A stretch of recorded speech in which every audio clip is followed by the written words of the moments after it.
Halo semuanya, selamat datang di podcast Mudika SMA Negeri 13. Wow, Mudika ngadain podcast lagi nih guys. Siapa yang nungguin podcastnya Mudika? Kita kali ini bawain tema apa nih, Ray? Kita akan membahas tentang pernikahan. Pasti banyak banget nih dari kalian yang bertanya-tanya tentang pernikahan dalam gereja Katolik itu apa aja ya guys? Nah, teman saya akan mulai dari sesi pertamanya. Ayo Ray. Oke, perkenalkan nama saya Renara Pradipta. Nama saya Agatha Febri. Lalu kita punya pewawancara kali ini adalah silakan Romo. Iya, nama saya Antonius Yuni Wimarto, CM. Saya biasa dipanggil Romo Yuni. Selamat jumpa di sesi ini. Romo, ngomong-ngomong kita kan membahas tentang pernikahan ya Romo. Iya, Oke, itu pernikahan Katolik itu seperti apa ya dan tujuannya itu untuk apa? iya, baik. Begini loh, pernikahan atau lebih tepat dengan perkawinan. Ya. Jadi perkawinan itu adalah tindakan sebuah keputusan.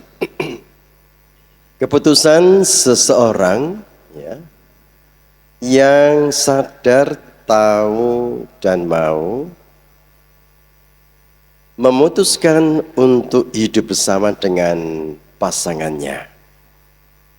Jadi seorang laki-laki dengan seorang perempuan yang sadar, tahu, dan mau itu memutuskan untuk hidup bersama sebagai suami istri.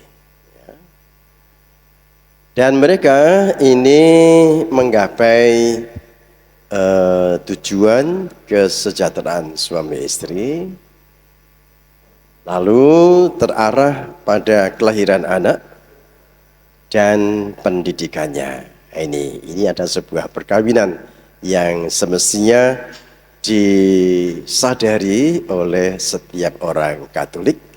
Itu selalu ini disadari bahwa seorang laki-laki memutuskan untuk hidup bersama dengan perempuan yang dicintai. Lalu si perempuan ini juga sama memutuskan untuk hidup bersama dengan laki-laki yang dia cintai, untuk hidup bersama sebagai suami istri. Itu poinnya. Ya. Oke, baik Romo, itu penjelasannya sudah sangat baik ya. Lalu Romo, kira-kira itu penceraian dalam Katolik itu diperbolehkan tidak? Gini. Jadi gini, memang dari awal orang yang kawin itu memang sadar, tahu, dan mau. Ini.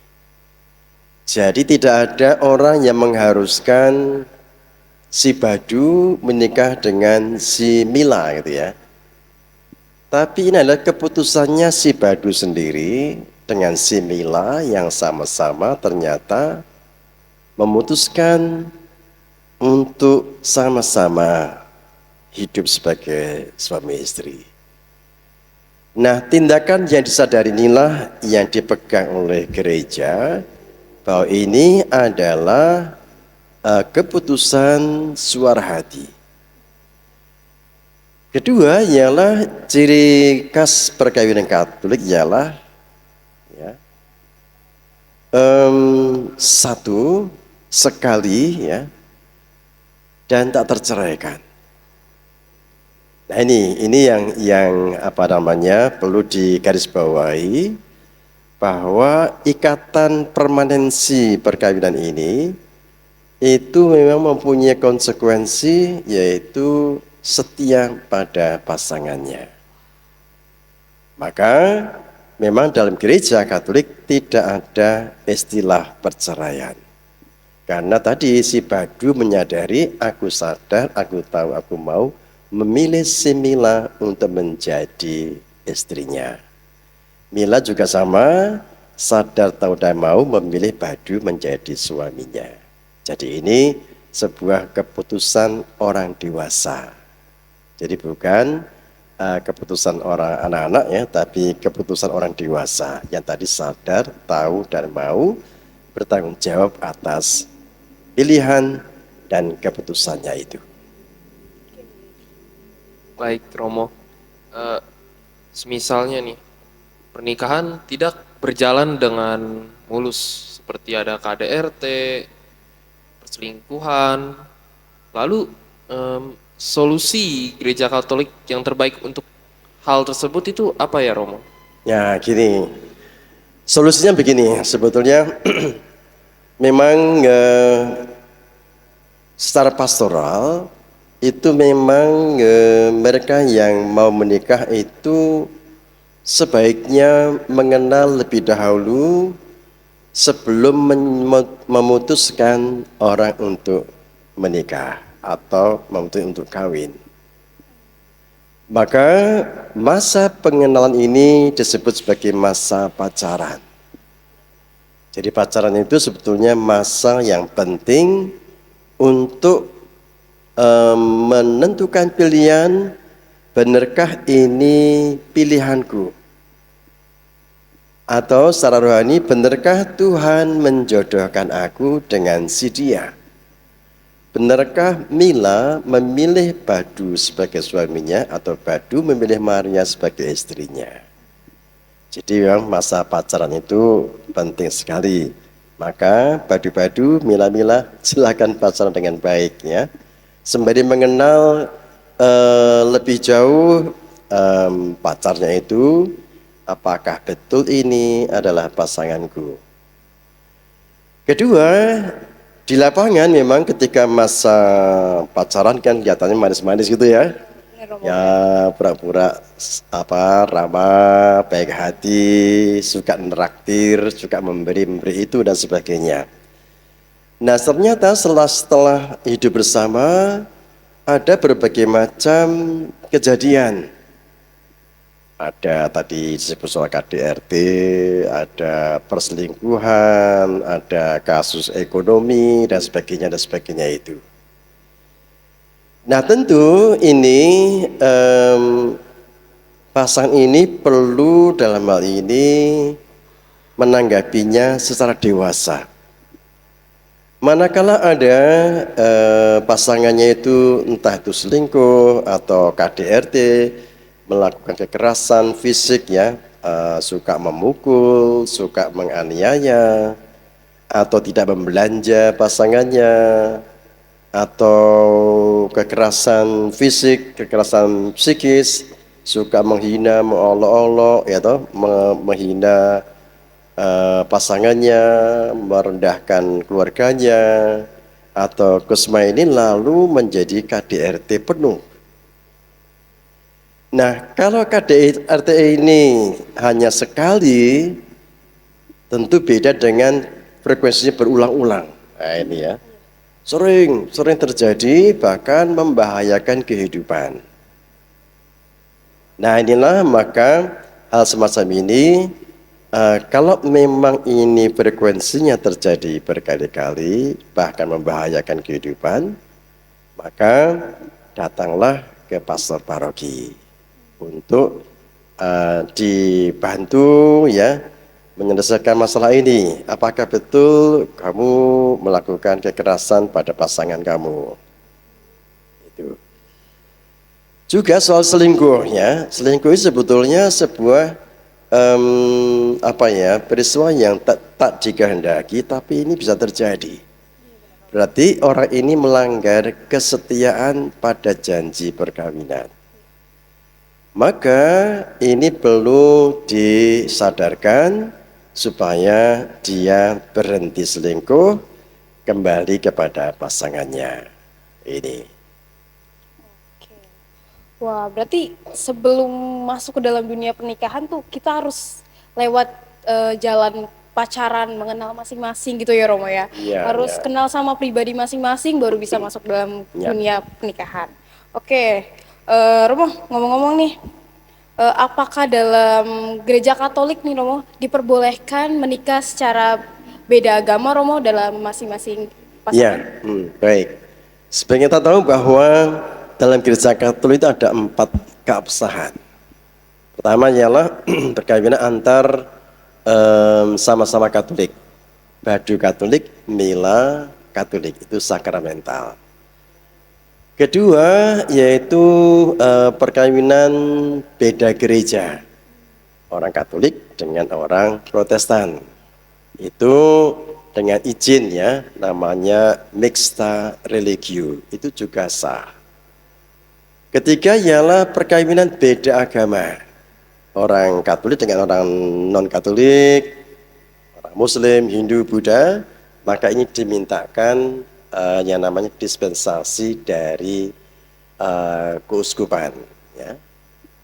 Yang keempat ialah perkawinan ekumenis, ya, yaitu perkawinan orang Katolik dengan orang beda gereja, tetapi disahkan oleh 2 pejabat gereja, yaitu pastor dan pendeta. Nah, biasanya dalam pengesahan ini ibadat itu dipimpin oleh pendeta, khotbah atau paduan suara, lalu pastor dari gereja Katolik memimpin tata peneguhannya. Jadi keempat ini semua sama-sama sah, ya, sah secara agama, dan nantinya halal secara agama, sah secara sipil, sama-sama sah dan halal itu. Oke, wah, tapi banyak banget ya Romo ya beberapa itu pernikahan dalam agama Katolik ya. Saya punya pertanyaan anonim nih Romo, pertanyaan anonim dari teman saya kemarin. Oke, ini pertanyaan pribadi. Ada sepasang suami istri di mana istrinya adalah seorang Katolik dan kemudian suaminya adalah Protestan. Apakah sepasang suami istri ini diperbolehkan menerima sakramen Ekaristi, Romo? Tubuh dan darah. Jadi maksudnya bahwa mereka ini sudah menikah secara Katolik. Ya benar, Romo. Lalu beda agama masing-masing. Beda, maksudnya? Beda gereja. Beda gereja. Oh boleh. Jadi gini, yang Katolik itu menerima Komuni Kudus, ya. Lalu yang belum Katolik, ya memang harus pertama dia diterima dulu ke dalam gereja Katolik, baru boleh menerima komuni. Jadi ini perkawinan beda gereja itu yang menerima komuni hanya pihak yang Katolik, sedangkan yang gereja lain itu belum. Nah nanti kalau suatu saat dia memutuskan untuk bergabung dengan gereja Katolik, nah nanti ada persiapannya, ada pelajarannya, disiapkan dengan katekese yang bagus. Pada waktunya dia lalu diterima secara resmi menjadi anggota gereja Katolik dengan mengucapkan syahadat di depan umat, ya, di dalam kesempatan Ekaristi ataupun dalam kesempatan tertentu, ya, dia menyatakan bahwa saya mulai hari ini menjadi Katolik, ya, lalu didoakan dan diberkati oleh Romo, pastor, lalu hari itu juga itu bisa menerima Komuni Kudus juga. Gitu. Oke, baik. Romo, mungkin saya ingin bertanya satu pertanyaan lagi nih. Pacaran itu idealnya umur berapa dan apakah boleh pacaran beda agama? Itu sih Romo. Ya, memang pacaran pun boleh umur berapapun, ya, begitu orang memasuki masa akil balik, umur 15 tahun, 16 tahun, ya, itu relatif, ya, relatif. Lalu dalam masa pacaran itu memang orang perlu menegaskan kembali, ya. Lalu pertanyaan tadi umur berapa, ya toh? Kemudian bagaimana kalau pacaran dengan punya pacar beda agama? Tidak masalah, tidak masalah, gak apa. Tapi biasanya ketika mau merit, biasanya orang tua ikut memikirkan. Nah ini, jadi kita berteman dengan lawan jenis manapun, agama apapun, suku apapun, tidak masalah.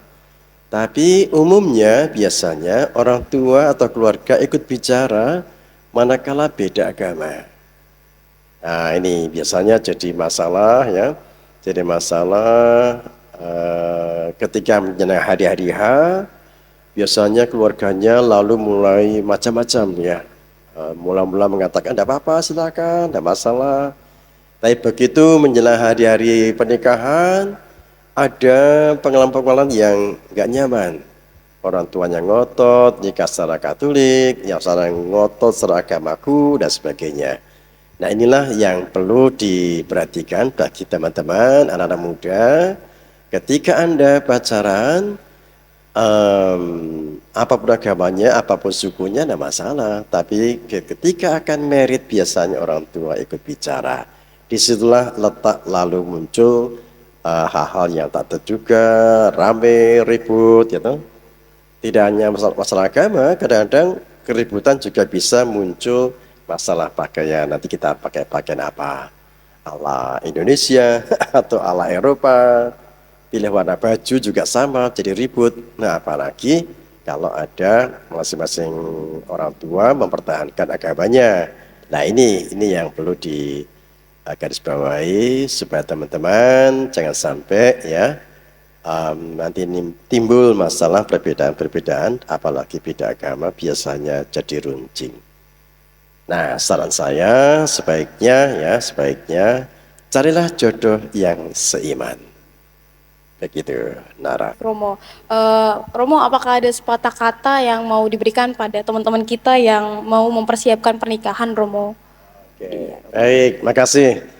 Para pemirsa, anak-anak sekalian, siswa-siswi, pertama, perkawinan Katolik itu adalah suatu tindakan keputusan secara bebas, sadar, tahu, dan mau. Maka ketika Anda mau menikah, sebaiknya pacaran dulu, ya. Dalam pacaran itu ialah Anda mengenal betul-betul pasangan Anda ini. Betulkah ini pilihanku? Betulkah ini Tuhan memberikan Anda jodoh ini? Nah, setelah Anda sudah mengenal baik, ya, hitam putihnya, plus minusnya calon ini, maka Anda memutuskan, oh betul ini adalah pasanganku yang diberi oleh Tuhan untuk ya menjadi teman hidup bersama dengan pasangan Anda. Maka pacaran itu perlu dan penting ya. Usahakan ketika masa pacaran Anda tetap menghormati pasangan Anda ya. Jadi tidak aneh-aneh dalam berpacaran, mengenal dengan sungguh-sungguh sampai akhirnya Anda berdua memutuskan betul ini adalah pasanganku. Lalu Anda berdua ternyata klik ya. Klik, sama-sama memilih. Nah, karena itulah maka baik kalau pacaran itu penting. Nah, berapa lama pacarannya? Idealnya itu setahun. Jadi jangan setahun ya. Jadi jangan baru kenal seminggu langsung kanonik, nggak mungkin ya. Jadi usahakan mengenal itu idealnya setahun ya. Supaya betul-betul keputusan nanti keputusan yang final, keputusan sebagai orang dewasa, gitu. Oke, baik Romo. Saya mau tanya, kita ketika SMA ini kan marak ya, atau sering pacaran gitu di seumuran kita. Mungkin Romo ada tips khusus untuk anak-anak SMA, bagaimana pacaran yang baik, itu Romo. Ya, baik. Nah, ini pertanyaan menarik sekali. Pertanyaannya adalah bagaimanakah pacaran yang baik? Ya. Pacaran yang baik dan sehat adalah orang itu tetap menghormati kekasihnya masing-masing. Laki-laki menghormati lawan jenisnya, ceweknya.